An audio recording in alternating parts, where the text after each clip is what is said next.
Hey everybody, today we're going to be talking a little bit about maintenance and upkeep for different aspects of your life. You're going to learn how to be able to make the right decisions and abstain from the wrong ones, and also how to derive energy to show up, learn what showing up is for your habits, and finding that kind of magic number so that you can sometimes just show up. If you don't have what it takes to, go for a 3-mile run at 6 a.m. that one day, you shouldn't be penalized for that. You have the ability to still benefit from the habitual connections your brain makes without needing to punish yourself or beat yourself up, or, because the truth is, if you don't have 3 miles in you, your body's telling you, I don't have 3 miles in me. And you're just like, oh, okay. So it's all or nothing. I'm just going to stay in bed. And then all of a sudden, you don't get to benefit from the habitual connections your brain makes. So you're going to learn a little bit about what showing up is, what your magic number is, and setting up some strategies to be able to lubricate the transition between,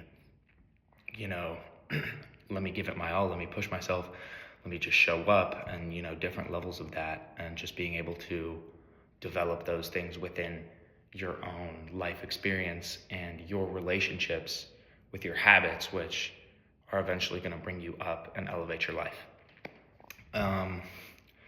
So I'll begin by going into the self-improvement community, a lot of book recommendations, things like that.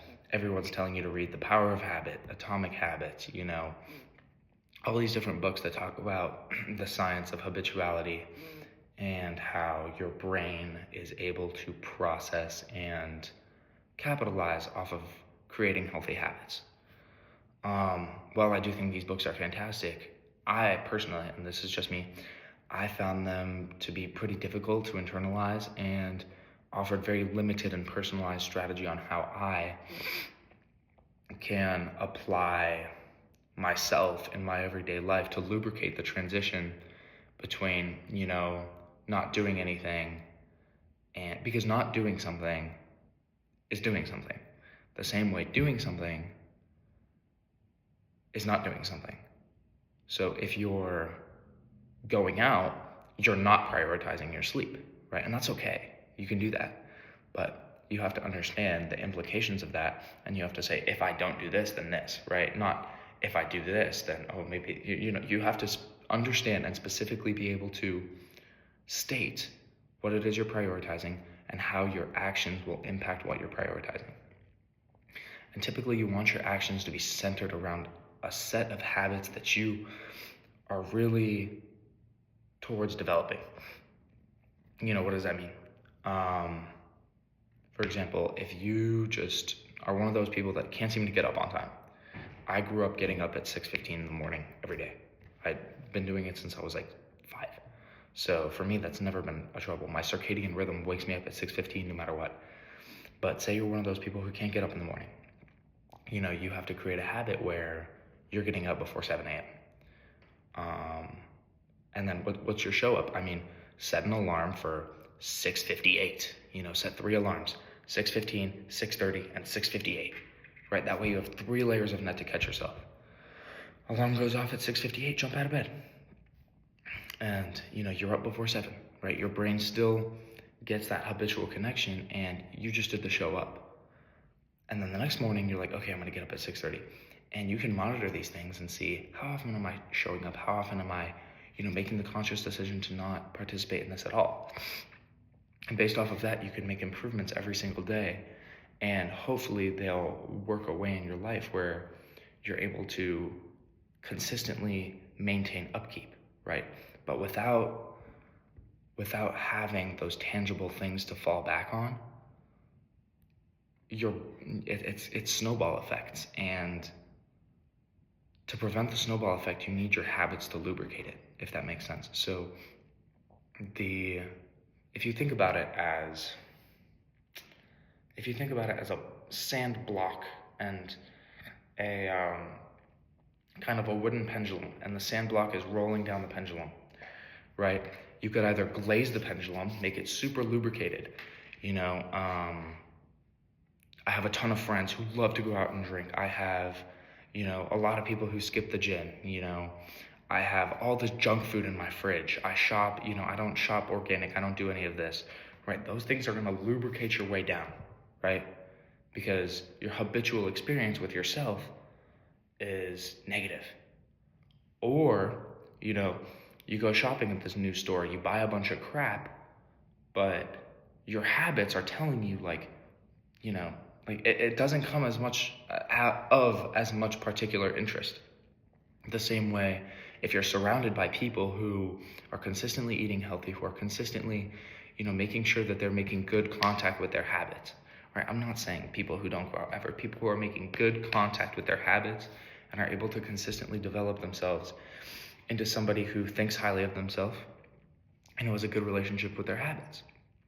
If you have those things in your corner, when the sandblock slides, it's not going to slide as quickly.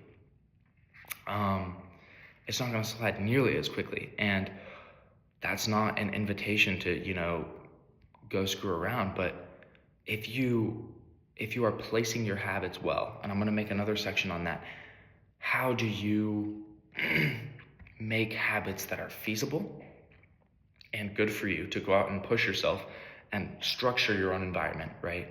So, certain habits, to be able to make them happen, you are going to have to give up certain things and make certain decisions and not make certain decisions, right? But if I said, I want to wake up at 5:15 and run 10 miles every day, for me, that's not going to work. Day one, I'm going to say, there's no way I'm supposed to do this. And maybe even if I somehow generate the intestinal fortitude, does it really align with my mission? Does it really align with what I think to be my purpose? Does it really align with that? Or am I just running 10 miles to, show myself how tough I am? So obviously I will give another section on, placing your habits and placing targets that you can hit consistently enough where you have something to slide back on when you're developing new ones, but also you can miss a few times so that there's room for improvement, right? You shouldn't be putting things you're already doing in as the habitual exercises you're striving for. That doesn't make any sense, right? If I put in waking up before 7 in the morning, I'm always going to wake up before 7. It doesn't even make any sense to track that, but something I really struggle with is not eating any processed sugar. I just set that habit super, super recently, and I plan to implement it as soon as I can, but it's been difficult. I've told myself for a week in the past, I'm not gonna eat, and this is back when I wasn't monitoring. I'll make another section on monitoring, but I was telling myself, I'm not gonna eat any processed sugar, and all of a sudden, it's almost like, it was just very difficult, and I couldn't do it, right? But then also, what does that mean? That means that I should definitely be setting that habit and definitely trying to implement it. So 3 things to make sure you're focusing on is setting your habits well,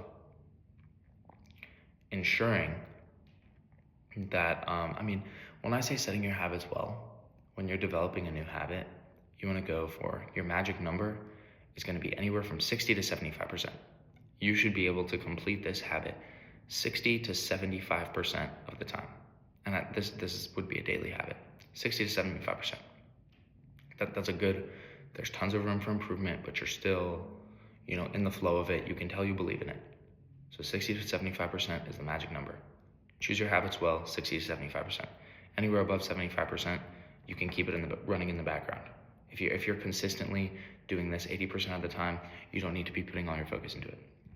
60 to 75%. Second thing you need to be focusing on is your relationship with those habits, right? You need to be deriving confidence and excitement and energy from completing your habits. If you're like, and this kind of goes back to choosing them, some fitness influencer told me that the carnivore diet is good, and, I ate a taco and it had a tortilla, and you just don't believe in it. then your stick to the carnivore diet habit is just it's not good. So you need to be deriving confidence. You need to say, wow, I'm really proud of, the improvement that I've seen. I'm really proud of, what I've been able to do with this time and with these things that I'm striving for. So that's definitely number 2, is being able to derive confidence, happiness, excitement, energy, whatever it is. You need to have a why for each of your habits, and it needs to be a good one. And you need to say, this matters, this is important, and no matter what condition I'm in, I'm going to show up in some way, right? And then you need to, obviously, number 3 is decide the levels to your habit. I mean, you can get really advanced. I've seen some people do 5 levels. For me, 5 levels didn't do anything. I say do 3. I say do a show up, right? So if it's stretch, I'd stretch at night was one of my biggest ones I struggled with. My show up was do 5 stretches, 15 minutes of stretching. My regular was do 25 minutes of stretching. And my hard was do 45 minutes of stretching, right? And that put it in a way where I had no excuse not to show up, right? I've done hard, I've done medium, and now I'm just not going to do anything. And what that does is that's going to give your brain the habitual connections that it needs in order to say, okay, I'm going to stretch. How am I going to stretch? What do I feel like? Check in with yourself, right? You don't need to be David Goggins, who's, eating bricks and running 200 miles in the desert by himself, yelling at the sky. Like, that's just not realistic, and that's not who you need to be. That's his brand. That's what he's done, but that's not you. So you need to figure out, what direction are you going to take with the habits you're trying to develop. And if you can create a block which is super sturdy, if you're going forward, because you have all these habits to just take anything you want into the sky, right? I have habits of eating well, doing this, doing that. I'm developing my relationships. Then any venture that you embark on, it's going to take off. It's going to go forwards. But if your sand block is lubricated the other way too, which it's going to go both ways, and I haven't gone to the gym in 2 weeks, which happens to most people who go to the gym. For some reason, they don't go to the gym for 2 weeks, right? It's going to take you this far instead of taking you back this far. Does that make sense? So you're going to say, okay, my habit tracker in January said I went to the gym 22 times, out of 31. And, in February, you go 26 times out of 28. That's the kind of bounce back you want to see. You want to have the direction forward well lubricated with healthy habits, and you want to have the direction backward very gritty, very sandy. These are, because the truth is the habitual experience, in my humble opinion, is one of the best ways to elevate yourself. It is really hard to change yourself. And obviously, you can do therapy to change your thought patterns. You can do a lot of things, but the truth is the human brain works in patterns. And the sooner you learn and start to take advantage of the manipulation of those patterns, the sooner you are going to be able to elevate yourself. So obviously, I'm going to be releasing more segments on the habitual experience and how that impacts. But for right now, focus on finding some habits that are feasible, 60 to 75%, making sure that these habits motivate you and are doing well in your life, and making sure that, these habits have a good impact on what it is that you're trying to embark on. And if you're not trying to embark on anything, best investments are health, relationships, and, financial elevation, right? I want to be healthy. I want to have good relationships with those around me, and I want to have a bunch of money. If your habits can pertain to that, you don't know what you want to do. You don't know how you want to serve your purpose on this earth, but I want to be healthy. I want to be financially free, and I want to have a good relationship with those around me. So if you don't know where to go, you do know where to go. So make sure you're being accountable. And I will catch you guys in the next one.